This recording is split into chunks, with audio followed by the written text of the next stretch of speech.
My name's Jake. I'm 28, and I used to think Sunday dinners with my family were something sacred, a way to keep us all connected. It was the one tradition that had somehow survived through all the arguing, passive-aggressive comments, and subtle jabs over the years. We'd gather at my parents' house, eat roast chicken or lasagna, and pretend we were all on the same page. But last night, halfway through dessert, I realized I'd been looking at it all wrong. We were halfway through my mom's apple pie when my dad set his fork down, leaned back, and said in the most casual voice I've ever heard, "So, your sister will be moving into your apartment for the next few months." It took me a full 5 seconds to process what he'd just said. I looked up, waiting for him to laugh, to say it was a joke. But no, my mom just nodded, smiling like this was some sort of generous family decision, not a complete invasion of my privacy. Before I could even respond, my older brother smirked and added, "You can crash on our couch like a guest. Don't worry, we'll make some space." He said it like he was doing me a favor, like this was some normal arrangement. My sister, sitting there with her phone in one hand and a smug look on her face, didn't even acknowledge me. She just shrugged and said, "It's only temporary, Jake. Stop acting like you own the place." That's when I realized they weren't asking. They were telling me. I kept my face neutral, kept chewing my pie, but inside my head was spinning. I'd worked years to afford that apartment, paid every bill myself, decorated it myself, and made it my safe space away from all of this. And they were just deciding to move her in like I was a spare key holder, not the actual tenant. I glanced around the table, half expecting someone to step in and say it was a bit much. But no one did. Not my dad, not my mom, not even my brother, who was now clearly enjoying my silence. It was like they were all waiting for me to argue so they could tell me I was being selfish. Instead, I just nodded slowly and kept eating. Because 2 weeks ago, I'd already signed the papers for a new place. And this time, it wasn't just any place. It was somewhere they wouldn't dare step foot in, even if they could afford it. The following week, I started noticing how quickly my family moved from "this is happening" to "this has already happened." It was like the conversation at dinner had flipped a switch in their heads, and my apartment was no longer mine. It was just the place where Emily will stay for a while. My mom started texting me constantly, asking for little details she could have easily looked up herself. "What's the Wi-Fi password again? Emily will need it. Do you still have clean sheets for the guest bed? Don't buy new ones. She's fine with whatever you have. Oh, and do you still have that desk in the corner? Emily will need a space to work from home. So if you could clear that off before next weekend." I stared at the last one for a full minute before locking my phone and walking away. Clear it off? Like my own workspace was just some pile of clutter to be cleared out for her convenience? I decided not to reply. 2 days later, I came home from work and found my brother's car parked outside my building. I knew that car anywhere. He's always bragging about how he bought it himself, conveniently leaving out that my parents co-signed the loan. Sure enough, he was inside my apartment, lounging on my couch with his shoes kicked off. "Dude," he said when I walked in, like we were just two buddies hanging out, "your spare key was still in the same spot. You should really hide that better. Anyone could get in." I didn't even sit down. "What are you doing here, Matt?" "Just checking out the place, seeing how much space Em's gonna have. Mom wanted me to make sure there's room for her stuff." I blinked at him. "You couldn't text me first?" He shrugged, grinning. "Relax. We're family. You act like I broke in or something." I didn't say anything. I just stood there, jaw tight, until he finally got up and grabbed his jacket. On his way out, he glanced around the living room and said, "You might want to move your gaming setup into storage. Emily's not going to want that taking up space." Then he left. That night, I lay in bed staring at the ceiling, fighting the urge to scream into my pillow. It wasn't just the intrusion, it was the assumption. The way they all just decided that my life could be put on hold so my sister could have a convenient crash pad. I remembered every time growing up when something of mine became community property. The video game console I saved for months to buy, suddenly in my brother's room because he uses it more. The car I bought in college, mysteriously disappearing for weekends because Emily really needed to get to her friend's house. And every single time I protested, I was met with the same tired lecture. "Family shares, Jake. Stop being selfish." Except sharing never went both ways. 3 days later, Mom called me while I was at work. "Hey, sweetheart. Just a heads up, your sister will be coming by with Dad on Saturday to drop off a few things. You'll be home, right?" I work Saturdays, I said flatly. Oh, that's fine. Just leave the key under the mat like you used to. We'll get everything set up. I felt my stomach twist. Mom, you can't just. She cut me off with a bright laugh. Jake, stop worrying. It's not a big deal. She'll barely take up any space. And it's only temporary. Only temporary. Those words rang in my head for the rest of the day. When Saturday rolled around, I did not leave a key under the mat. Instead, I stayed home, sitting at the kitchen counter with a cup of coffee, waiting. Sure enough, I heard the knock right on time. Jake? You there? My dad's voice called. I opened the door and stepped aside, letting them in. My sister breezed past me without so much as a hello, dragging a suitcase behind her. My dad followed with a box in his arms, nodding at me like we were business partners. We'll just put these in the guest room, he said. It's not a guest room. I replied, my voice calm but sharp. It's my office. My sister rolled her eyes. Not anymore. I stood in the hallway, arms crossed, watching as they unloaded more boxes from the car. Clothes, makeup bags, a full-length mirror. By the time they were done, half my office looked like a department store clearance section. My dad patted me on the shoulder as he left. Thanks for being so understanding, son. You're doing the right thing. I didn't reply. I just closed the door behind them and stared at the room that used to be mine. That night, I got a text from Matt. Mom says thanks for cooperating. Em says she's moving in officially next Friday. Don't worry, I'll help you get your stuff out. Get my stuff out. I read that message 3 times before setting my phone down.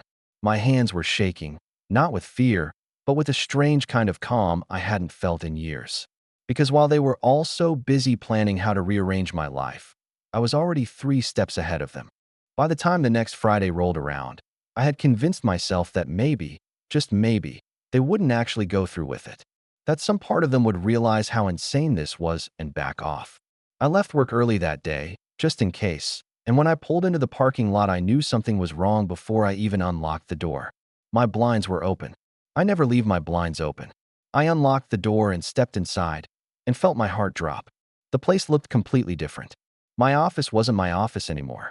My desk had been shoved into the living room, half disassembled, with my monitor leaning against the wall. My bookshelf was empty, all my books and papers stuffed into cardboard boxes that hadn't been there that morning. And standing right in the middle of it all was my sister, humming to herself as she taped up another box. Oh, you're early, she said, as if I was the one intruding. We decided it'd be easier to just get this over with before you got home. I just stared at her. You what? Matt had the spare key, so we let ourselves in, she said casually, as if breaking into my home was just another Friday afternoon chore. Don't worry, we didn't touch your room. We just needed to clear space so I can start moving my stuff in this weekend. I felt the blood rush to my face. You touched all of this without asking me. She sighed dramatically, like I was a child throwing a tantrum. Jake, it's not a big deal. Mom said you'd be fine with it. Besides, I'm going to need this space more than you. You can work from the couch for a while. It's not the end of the world. Before I could respond, my phone buzzed. It was a group text from my mom. Glad Emily got a head start. We'll bring the rest of her things tomorrow morning. Jake, could you grab some groceries tonight? She's vegetarian, so make sure you get the right stuff. The right stuff.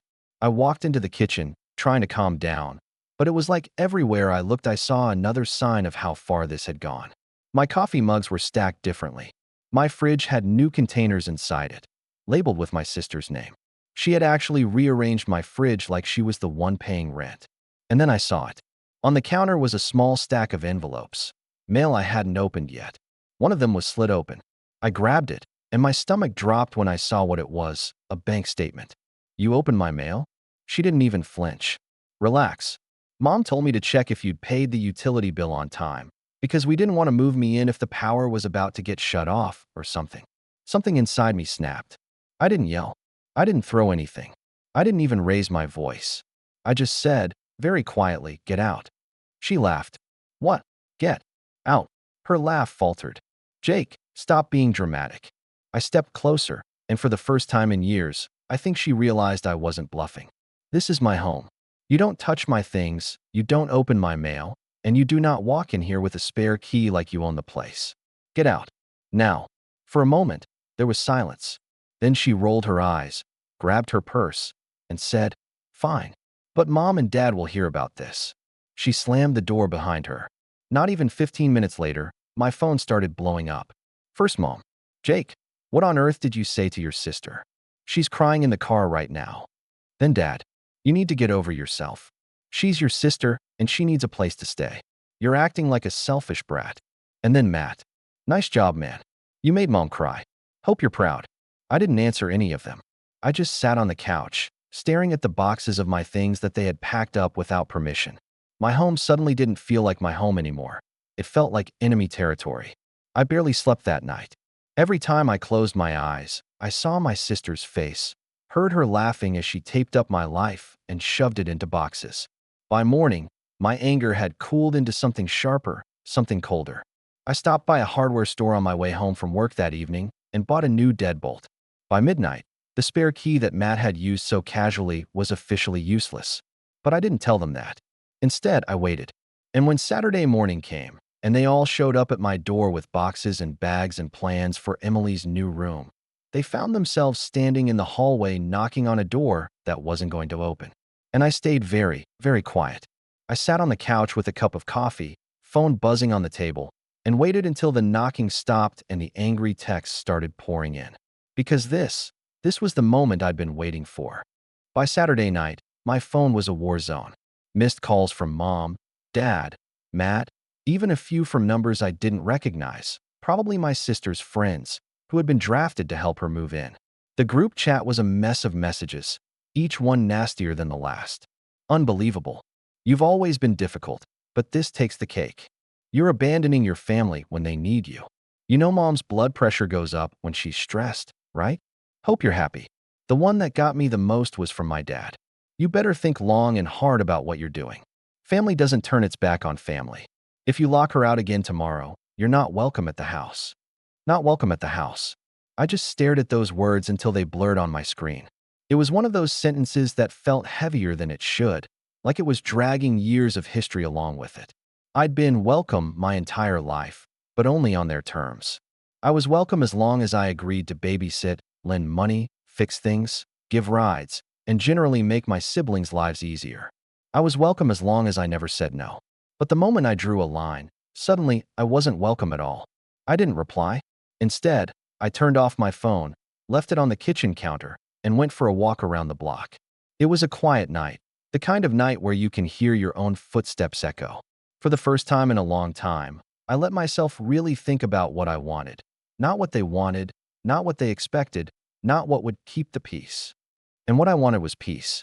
I wanted to live in a space where I didn't have to look over my shoulder, wondering if someone had gone through my mail, or opened my fridge, or packed up my books without asking. I wanted to stop feeling like a guest in my own home. By the time I got back, I'd made up my mind. I spent the rest of the night quietly going through my things, not packing them this time, just taking inventory, sorting what I wanted to take with me, what I wanted to donate, what I wouldn't mind leaving behind. It was almost soothing, like I was reclaiming each item one by one. This is mine. This stays with me. This I can let go of. I stayed up until 3 a.m., moving from room to room, a kind of calm determination settling over me. The apartment was a mess of piles and open boxes by the time I collapsed into bed, but for the first time in days, I slept through the night. Sunday morning came with more banging on my door, louder this time. Jake, open up. My mom's voice. I stayed still. I know you're in there. This is ridiculous. When I didn't answer, she switched tactics. You're being cruel, Jake. Your sister's in tears. She doesn't have anywhere else to go. That part stung, not because I believed it, but because I knew how good they were at making me feel guilty. Emily had options. She had 2 sets of grandparents who adored her, half a dozen friends with couches, and a boyfriend who, as far as I knew, had his own apartment. But none of that mattered. My place was the most convenient. So in their minds, it was the only option. After a few more minutes of yelling, the voices faded. A while later, I heard a car door slam and tires squeal out of the parking lot. I spent the rest of Sunday in near silence. No TV, no music, just the sound of me taping up boxes and stacking them by the door. On Monday morning, I put in for a few days off work and drove straight to the leasing office. The property manager looked surprised when I told her I wanted to terminate my lease early, but she didn't ask questions once I handed her the fee. Do you have a new place lined up? She asked. I smiled for the first time in days. Yeah, I do. The papers I'd signed 2 weeks earlier were already burning a hole in my bag. That afternoon, I rented a storage unit across town and started ferrying my things over in small trips. Desk first, then books, then kitchen items. I did it all quietly, methodically, like I was erasing my life from this place one carload at a time. I didn't tell a soul. By Wednesday, the apartment was starting to look empty. If my family showed up unannounced again, they'd notice, but part of me almost wanted them to. That night, I got another message from my dad. Final chance to do the right thing. We're coming by on Saturday morning. Either let your sister in, or we'll take matters into our own hands. Take matters into our own hands. I stared at that sentence for a long time, feeling a strange mix of dread and relief. Because it meant they were going to cross a line, and once they did, there would be no coming back. And I was ready for that. By Thursday morning, something inside me had shifted. The sadness and guilt that had been eating at me since this whole thing started were gone, replaced by a kind of calm clarity. It was like I had finally stopped trying to make them happy and started thinking about what would make me happy. I woke up early, brewed a strong cup of coffee, and sat at my kitchen counter with my laptop open. The apartment was half empty now, my desk gone, bookshelves cleared, and instead of feeling depressing, it felt liberating. Every bare wall was a reminder that I was leaving this behind, that I was building something new for myself. At noon, I drove across town to my new place. The first time I'd seen it, 2 weeks ago, I knew it was perfect. Bigger than my current apartment, in a better neighborhood, with a building security system that would make it impossible for anyone to just waltz in. No spare key hidden under the mat. No shared walls with nosy neighbors who might let someone in just because they're family. When I stepped inside, the smell of fresh paint hit me. The movers had already delivered my new couch and dining table, both of which I'd saved up for over months. I ran my hand along the countertop, picturing what it would be like to come home here after work. No surprise guests, no boxes taped shut without my consent, no one telling me where I could and couldn't sit. I set my bag down and just stood there for a minute, taking it all in. This was mine. The next few days became a blur of activity. During the day, I worked on getting the new place set up, curtains, furniture, kitchen supplies, and at night, I returned to my old apartment to load my car with whatever was left. I didn't rush. I took my time, savoring the process of reclaiming every last item. One night, as I was packing up my game console, I found myself smiling. A few years ago, my brother had borrowed this exact console and kept it for almost a year before I finally got it back. Now it was going into a place where no one would touch it unless I said they could. By Friday, my old apartment was nearly empty except for a few pieces of furniture I didn't care about. I left them there deliberately. Let them try to move in now. There was nothing left worth taking. That evening, I stood in my new living room with a pizza box on the counter and the city lights shining through the window. I hadn't told anyone about the move, not even my closest friend, because I wanted this to be mine first. For the first time in weeks, I felt light, free. But the texts from my family didn't stop. Saturday morning, right on schedule, the barrage began. Be there in 10. Hope you've come to your senses. Don't make this worse than it has to be. I didn't reply. I drove over to the old apartment just to watch from the parking lot. Sure enough, my parents' car pulled up, followed by Matt's truck. I stayed far enough back that they couldn't see me, just close enough to watch them march up to the door. When they realized the locks had been changed, I saw my dad's shoulders tense. Matt tried the spare key 3 times before hurling it onto the ground. Then came the knocking, loud, insistent, relentless. I didn't move. I just sat there in my car, sipping coffee, and watched as the frustration built. After about 15 minutes, my mom tried calling me. I let it ring out. Eventually, they left, but not before taping a handwritten note to the door. When I walked up later to see what it said, I had to laugh. Jake, you forced our hand. If you're not here by tonight to let Emily in, we're calling the landlord. This is bigger than you. It's about family. Family. I took a photo of the note, peeled it off the door, and crumpled it into my pocket. Because by that point, it wasn't my problem anymore. I drove straight to my new place, where my desk was already set up, my fridge was fully stocked, and my walls were exactly how I wanted them. No one had touched anything. And for the first time, I felt like I was in control. Over the next week, I settled into my new routine. Work, gym, home. Quiet mornings with coffee, quiet nights with movies or music. I even started seeing some old friends again. People I hadn't hung out with in ages because every free weekend used to be consumed by family obligations. I didn't tell my family where I was living. When they texted, I replied less and less, until eventually I stopped answering entirely. At first, there was anger. You're being ridiculous. You're tearing this family apart. If something happens to Emily because of you, that's on your conscience. Then came the guilt. Mom hasn't been sleeping. Is that what you wanted? Your dad's been stressed about this for days. And finally, the silence. By the end of the month, the group chat was quiet. No calls, no texts. It should have hurt, but instead, I felt stronger. Because while they thought they were punishing me by cutting me off, what they were really doing was giving me the one thing I had always wanted: space. And now that I had it, I wasn't planning on giving it back. About 2 weeks after I'd fully moved into my new place, I got a call from my old landlord. At first, I thought it was just a follow-up about the lease termination, but the tone of his voice told me something was wrong. "Jake, hey," he said, hesitating a little. "I just wanted to check in.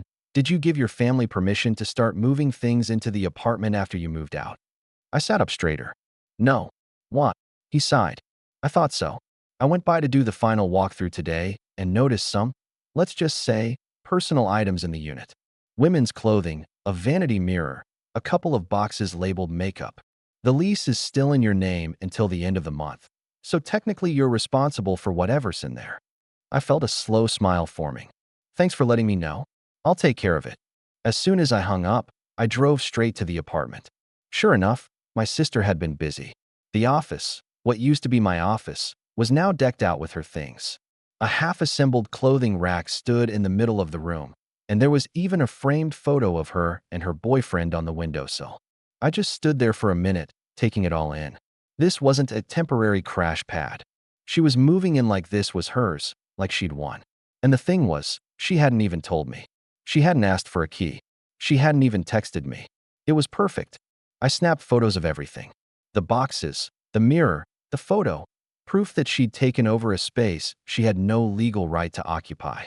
Then I gathered everything up, carefully, without damaging anything, and carried it out to my car. I didn't throw it away. No, that would be too easy. I just moved it all into the storage unit with the rest of my things and locked it up tight. When I left the apartment, it was completely empty again.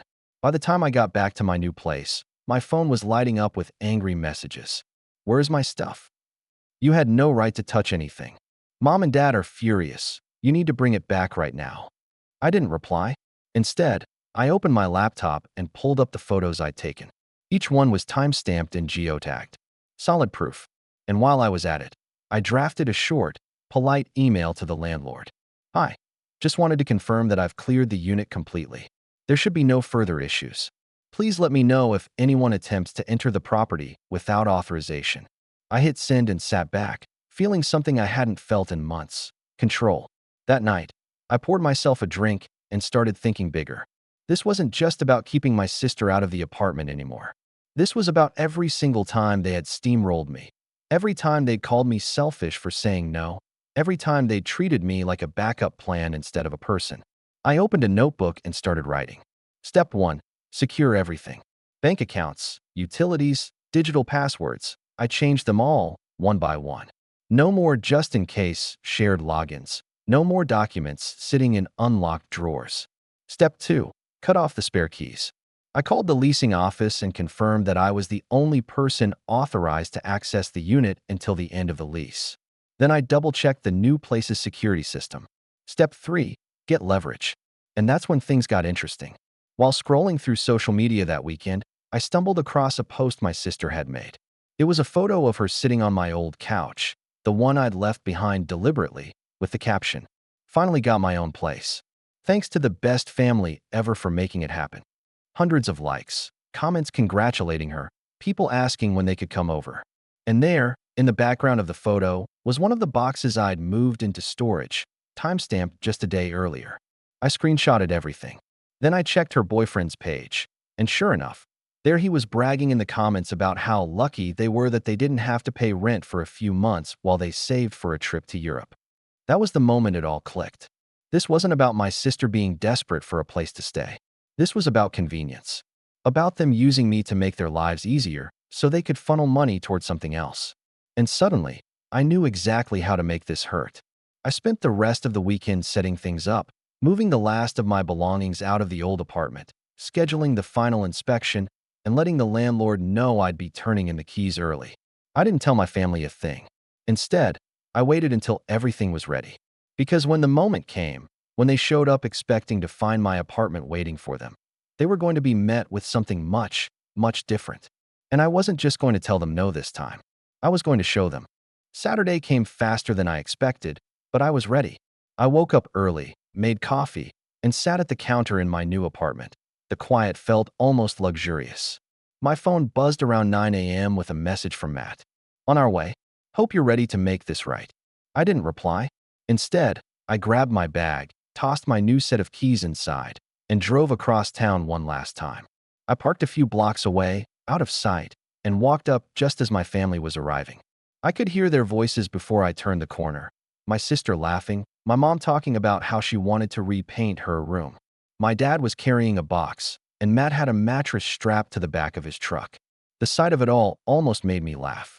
They were so sure, so smug, so ready to take what they thought was theirs. I let them get to the door before I approached. "Morning," I said, leaning casually against the railing. They all turned, startled. "Jake," my dad said, narrowing his eyes. "Good. Let's get this over with.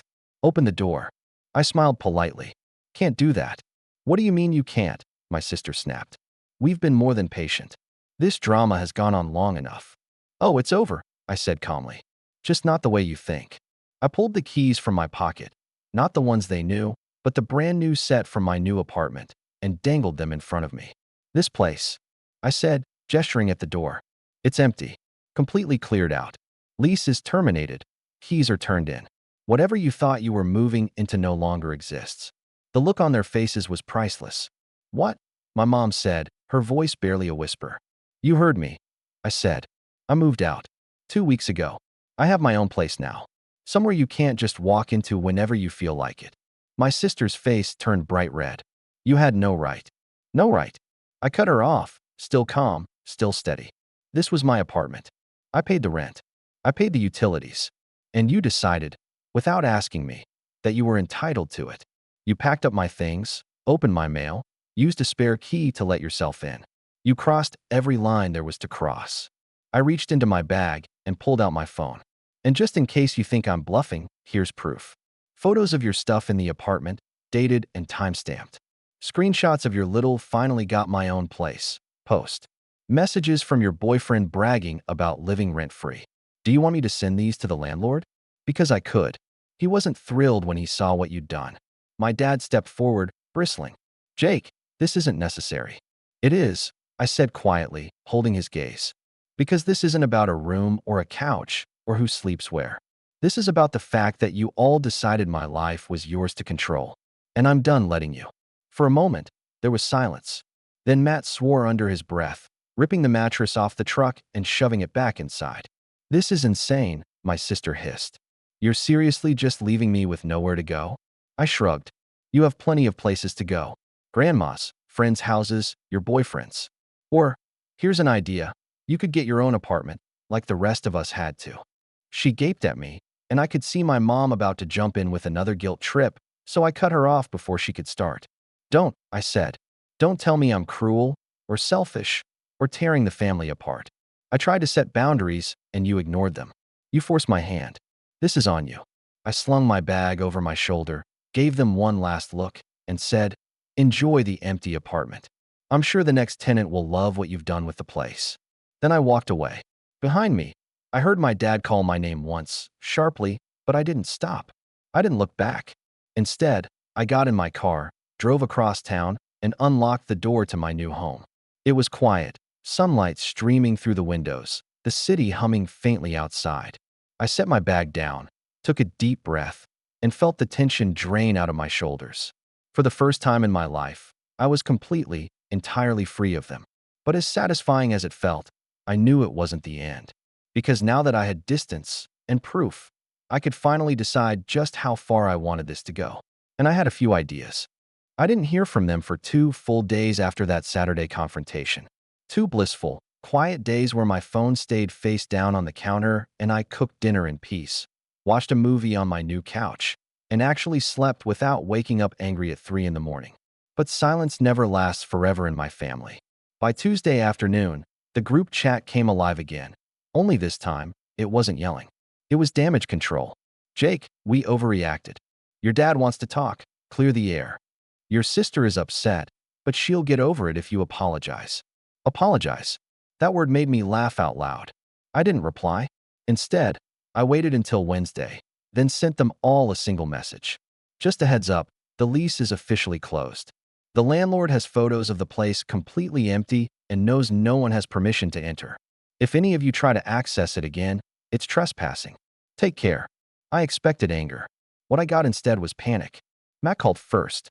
Dude, what are you doing? You're making this way bigger than it needs to be. Bigger than when you broke into my apartment and packed my things without asking? I said, my voice calm, almost conversational. He hesitated. It wasn't like that. It was exactly like that. I cut him off. And now it's over. The locks are changed, the lease is closed, and I'm done. He didn't know what to say to that. The next day, Mom called. She didn't start with an apology. She started with tears. Jake, I don't understand why you're doing this. We're your family. We've always been there for you. I closed my eyes and let her talk, all the while staring out the window at the skyline. You've changed, she said finally, her voice breaking. You're so cold now. No, I said quietly. I'm just done being walked on. You don't get to decide my life for me anymore. You don't get to tell me who lives in my home, or where I sleep, or what I spend my money on. Those days are over. She sniffled. So what now? You're just cutting us off. I let the silence stretch before I answered. No, I'm just putting boundaries in place. If you want to see me, you can ask. If you want to visit, you can wait for an invitation. And if you ever pull something like this again, you won't hear from me for a very, very long time. There was a long pause on the other end. Then, softly, she said, your father won't like that. I smiled to myself. Then I guess I'll have to get used to it. When I hung up, I felt something I hadn't felt in years. Control, confidence, and the quiet satisfaction of knowing that, for once, they had to live with my decision instead of the other way around. A week later, my sister posted another photo on social media. Not from my apartment this time, but from a tiny sublet across town. The caption read, finally got a place of my own, for real this time. The comments were full of congratulations again, but I noticed something different this time. No mention of family, no bragging about rent-free living. I didn't comment. Instead, I closed the app, leaned back on my new couch, and looked around my apartment. My quiet, perfect apartment that no one but me had a key to. For the first time, I realized I wasn't angry anymore.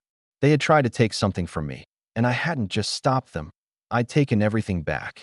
And as I sat there, the last bit of tension leaving my chest, I thought about the note they had left on my old door. This is bigger than you. It's about family. Maybe they were right. Because now they knew exactly how big I could get when I finally stopped letting them shrink me down to fit their version of family. And the next time they wanted to cross a line, they'd remember this. Because I'd just drawn the clearest one of my life. That was the last message, the last confrontation, the last time I let them take up space in my head. When my phone buzzed again later that night with another group chat notification, I just smiled, turned it face down, and whispered to the empty room. They can knock all they want, but this door stays locked. And for once, I meant it.